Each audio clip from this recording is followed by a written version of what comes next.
अस्सलाम वालेकुम नाज़रीन, सौरभ बरकत आपसे मुखातिब है। ऐसा महसूस हो रहा है पाकिस्तान में कि कोशिश की जा रही है कि अगर हवाओं का रुख भी इमरान खान की तरफ है तो उनके सामने भी बंद बांधा जाए और उसे भी रोका जाए। पाकिस्तान में खामोशी करवाई जाए, जुबानें खींच ली जाएं और यहां पर खामोशी और एक सन्नाटा होना चाहिए। और यह सन्नाटा इतना गहरा हो कि किसी की आवाज ना आए, किसी की चू ना निकले और एक लेजिटिमेसी इस फैशिज्म को, इस बदमाशी को एक लेजिटिमेसी खामोशी के तौर पर दे दी जाए। लेकिन हकीकत यह है कि खामोशी की और सन्नाटे की भी एक आवाज होती है और यह आवाज इतनी ऊंची होती है कि कानों के पर्दे फाड़ देती है। एक बड़ी खबर यह है कि लतीफ खोसा साहब जो साबिक गवर्नर पंजाब हैं, पाकिस्तान की वन ऑफ साबिक brilliant attorney general, brilliant legal mind, माहिर कानून, पाकिस्तान के प्राइम टेलीविजन के ऊपर आकर बातचीत भी करते हैं। उनके घर के ऊपर रात 1:30 बजे फायरिंग हुई है, क्लाशनकोव के ब्रस्ट मारे गए, उनकी गाड़ी को हिट किया गया है, उनका जो ड्राइवर है वो जख्मी हुआ है और गोलियों के निशानात वहां पर मौजूद है। जो गोलियां मारने वाले थे वो फरार हो गए, भाग निकले और वो कहीं चले गए। यानी कोई पता नहीं था कौन लोग हैं, किधर आए और ये क्या हुआ है। इसे थोड़ा सा पीछे चले जाएं तो लतीफ खोसा जब अपने घर पहुंचे तो उनके ऊपर फूलों की पत्तियां बरसाई गई, उनके गले में हाथ डाले गए और उन्हें बाकायदा से अप्रिशिएट किया गया और बहुत ज्यादा क्लैपिंग हुई और एक बड़े इस्तकबाल के साथ वो अपने घर में आए।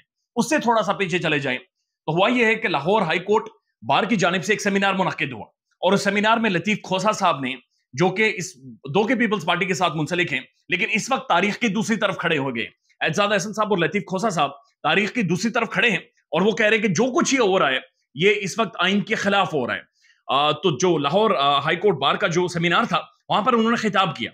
उन्होंने कहा जी मुल्क के अंदर फौजी अदालतों के तहत कार्रवाई नहीं होनी चाहिए, यानी फौजी अदालतों के खिलाफ वो खुलकर बोले हैं। उन्होंने कहा ये एक आप लेजिटिमेसी दे रहे एक पैरेलल जुडिशियल सिस्टम को जो कि नहीं होना चाहिए। उन्होंने कहा इससे अवाम और इदारों के दरमियान दूरियां पैदा होंगी। पाकिस्तान सरजमीन बेआइन बन चुकी है और मकसद ये है कि एक मायूसी की फिजा इस मुल्क के अंदर कायम कर ली जाए ताकि कोई सर ना उठा सके, कोई बातचीत ना कर सके। और हम फौजी अदालतों के क्याम को या फौजी अदालतों में सिविलियंस के ट्रायल के हक में नहीं हैं, बल्कि कंट्री वाइड यानी पूरे मुल्क में एक लॉयर्स मूवमेंट हम शुरू कर देंगे और शुरू करने जा रहे हैं। यानी कि इन्होंने ये कहा कि हम एक वकला मूवमेंट शुरू करेंगे और पूरे मुल्क का जो काला कोड है, जो लीगल माइंड है, लीगल विजर्ड है, जिन्होंने आइन पढ़ रखा है, जो custodian of constitution of Pakistan है, वो सड़कों के ऊपर होंगे, प्रोटेस्ट करेंगे, एहतजाज करेंगे।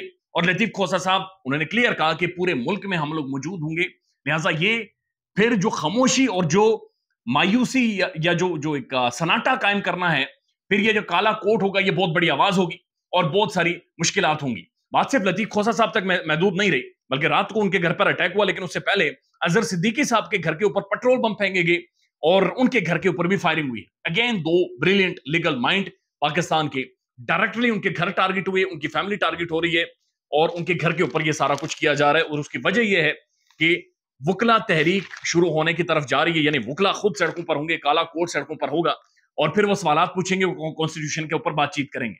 लतीफ खोसा साहब के ऊपर पूरे पाकिस्तान में रिएक्शन आया है, लोगों ने इसे कंडेम किया, वो आपके सामने रख देते हैं।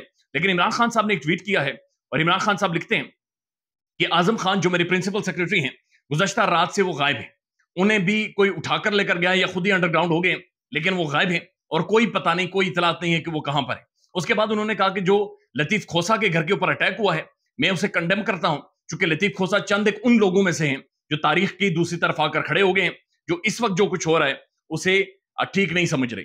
हामिद मीर साहब ने ट्वीट किया है कि साबिक गवर्नर पंजाब सरदार लतीफ खोसा के घर के पर और उनकी रिहाइश गाह पर इस तरह का हमला इंतहाई काबिल मजम्मत है। मतीउल्लाह जान साहब वो लिखते हैं कि इंतहाई अफसोसनाक और काबिल मजम्मत वाकया है।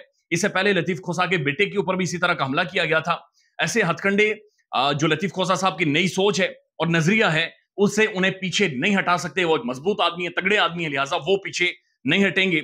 मलिहा हाशमी साहिबा ने भी इस हवाले से ट्वीट किया है। पाकिस्तान के तमाम तर प्रोमिनेंट साफी, पाकिस्तान के जूरिस्ट, पाकिस्तान के लीगल माइंड, पाकिस्तान की सिविल सोसाइटी, सब ने इसके ऊपर खुलकर बातचीत की है।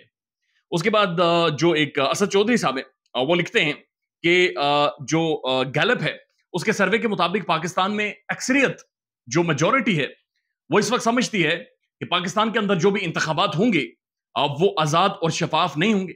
सिर्फ 26% लोग समझते हैं कि इंतखाबात पाकिस्तान के अंदर आजाद और शफाफ होंगे। यानी बड़ी मुश्किलात हो गई हैं कि पाकिस्तान के अंदर अगर इंतखाबात करवाते भी हैं एक प्लांटेड, तो उन्हें शफाफियत किस तरह से बख्शी जाएगी।